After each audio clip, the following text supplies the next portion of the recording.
Greetings, Dr. Joseph Martin.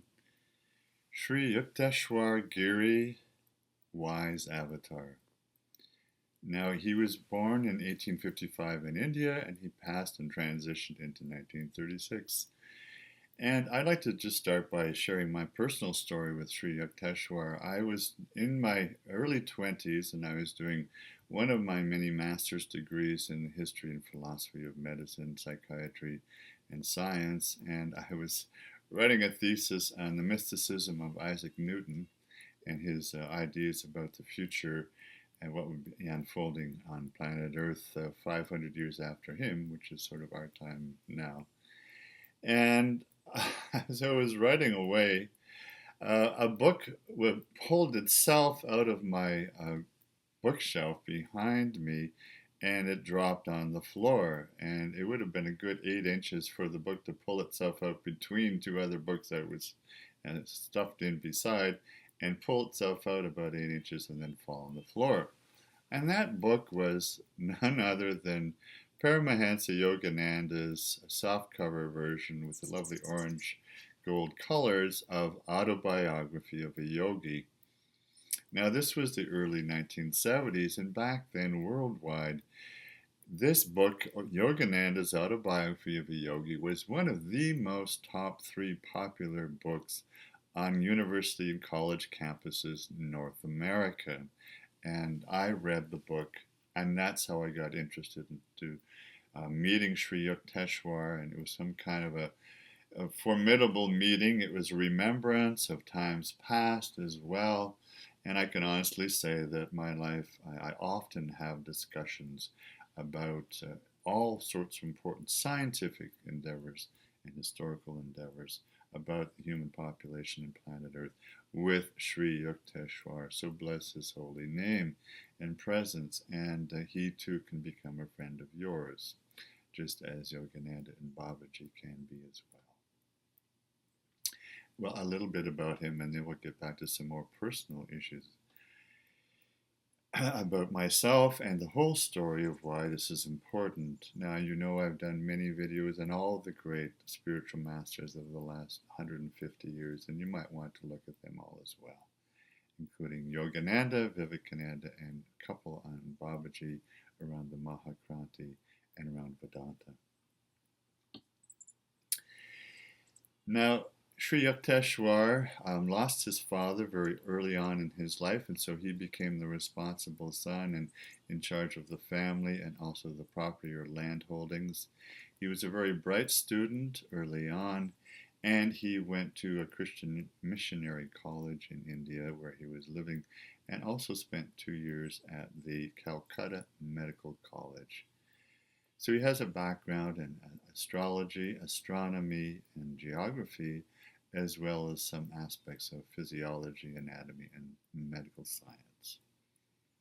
He got married early on, and he had a daughter, and then his wife died shortly after, transitioned shortly after the daughter was born, and so he became a widower, and eventually he became a Swami, a teacher in the Giri order of Swamis in India.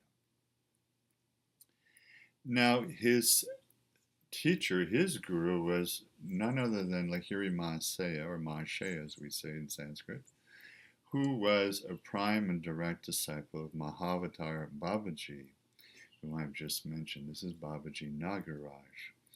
And Lahiri Mahashaya did a lot of work with Sri Yukteswar.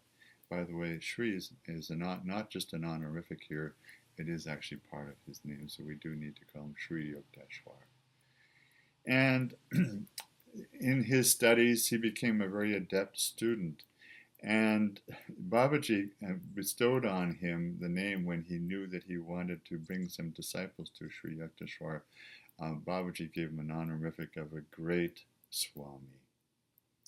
And Yogananda himself calls Sri Yukteswar his own teacher, Jnanavatar, which means an incarnation, a direct incarnation of wisdom. Now, the Puri Ashram of Sri Yukteswar was started in 1903, and in 1910, Yogananda came to be a direct disciple of Sri Yukteswar and stayed there. Yukteswar had very few students, and Yogananda was obviously his prime student. And one of the things that Yogananda said about this is that these were drastic training methods that he was put through. It just wasn't just the physicality of cleaning floors and cooking food and all this. No, it was a lot of direct mental purification and mental training and absolute control and being in charge of one's willpower. And so it was all good in that Yogananda attained his Bachelor of Arts degree in good due time and learned to hone his mind and purify his mind. Now, I would wish, and I'm going to say this as a blessing to Sri Yukteswar, that, you listening, for Yukteswar, to have such a student who was a world changer as Yogananda, Paramahansa Yogananda, he's in a level of spiritual soul and disciplined, dedicated, selfless servant of all of humanity for all time to come. And his books will be read, Yogananda's books will be read for 5,000 years or more. He's on the level of Jesus and Krishna and Gandhi and Martin Luther King and all the others that we know, that we look up to as ideals for how we can be better people. So my wish for you is that you, those of you who are teachers and yoga teachers and trainers, you have such a student as Yogananda was, as Yukteswar had in his student Yogananda, and you yourselves may become and already are innately and intuitively such a one as Yogananda, and may inspire millions, and in fact billions of people on earth now and in the years and decades and centuries to come. My wish for you is that you become such a light to the world as is needed right now. Now, Sri Yukteswar wrote only one book, and it's called The Holy Science. You can find it online or order it from a bookstore or your library. And you can see in the book a number of things, that he had some training in the New Testament while he was in the Missionary College. You can also see his background in medicine, astrology, and astronomy, and history. And he, in this book, showed the unity of all spiritual faiths and religions, and in fact the unity of all evolution of humanity and the earth, and the one goal that we are all working towards as we evolve. You can see the unity that he draws between Christ and Krishna. The words actually sound the same, don't they? And of course, Babaji Nagaraj was the incarnation we know as Krishna. It's been shown that as Sri Yukteswar reevaluated the Yuga Cycles in this book, to show that we probably are not still in the Kali Yuga, as most Sanskrit scholars and Jyotishi in India would still believe, but in fact we're in the Dwapara Yuga cycle as of 1873, and about 130 years ago or 140 years ago.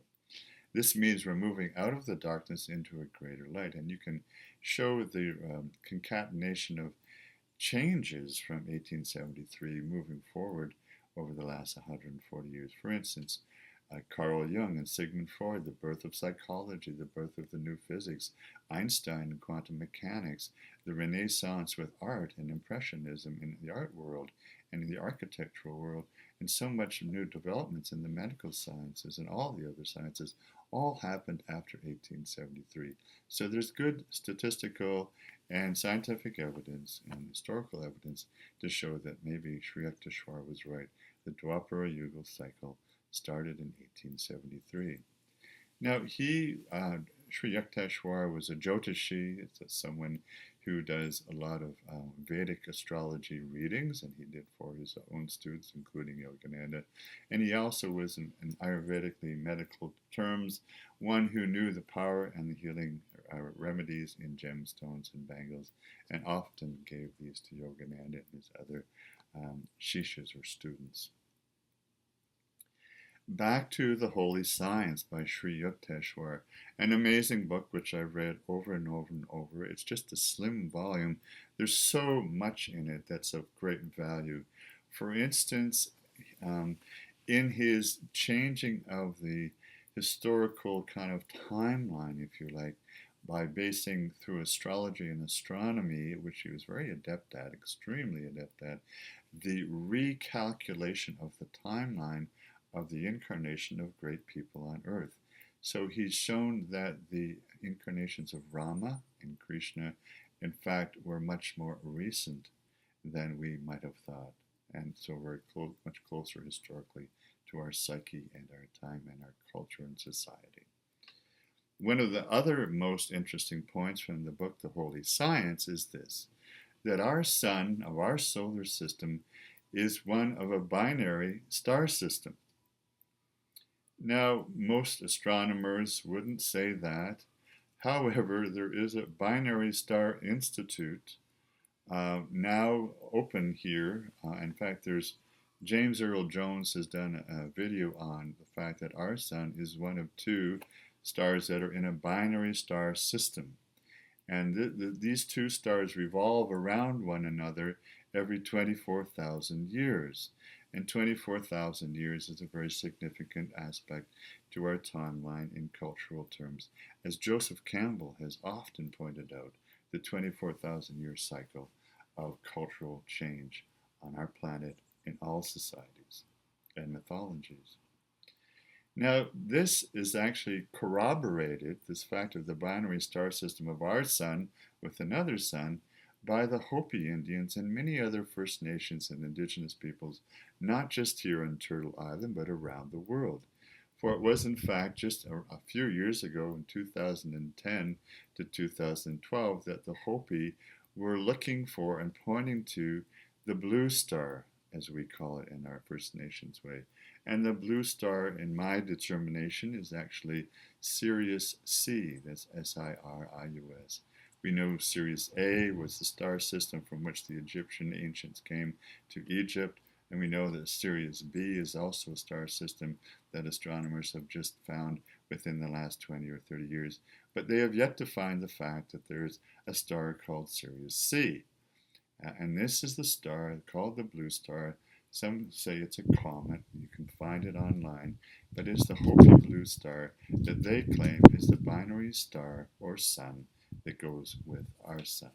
So this is all quite exciting to see that how modern science, both in astronomy and in this Binary Star Institute that you can look at, shows that what Sri Yukteswar did and wrote about 100 years ago or more is actually coming true in scientific terms.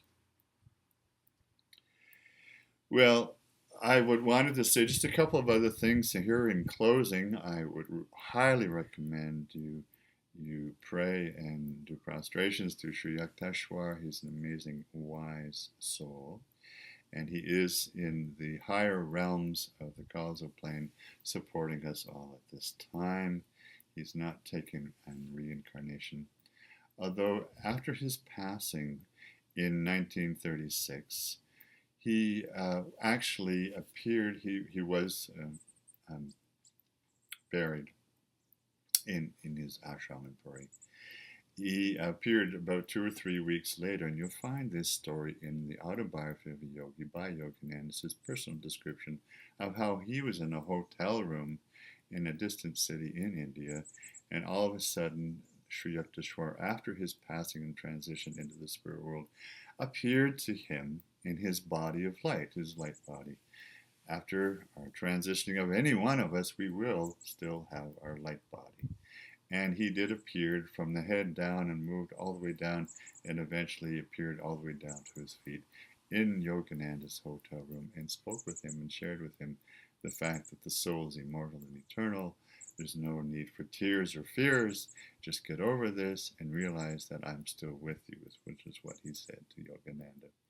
What a blessing to know that we are immortal souls and that all the great ones still support us from the spirit world, and all our endeavors day and night in every thought and feeling that we have in every activity, so we can rely and ask for support from them all. And in closing, I'd like to say just blessings to Sri Yukteswar for myself and all the beneficence and the wisdom that he's shared with me, and I know he will share with me in the future. I'm so honored to be able to be in discussion with him and to listen to him and to rely on him for wisdom for my activities and what I should offer. In fact, this particular video, he asked me on this special day to offer to you and to the world. All my love and blessings, Dr. Joseph Martin. Namaste. I see the light and I see the God is God in you. I see the great love you are. Om Namah Shivaya. And may Babaji, the great root guru, bless each and every one of us all the time, ever eternal.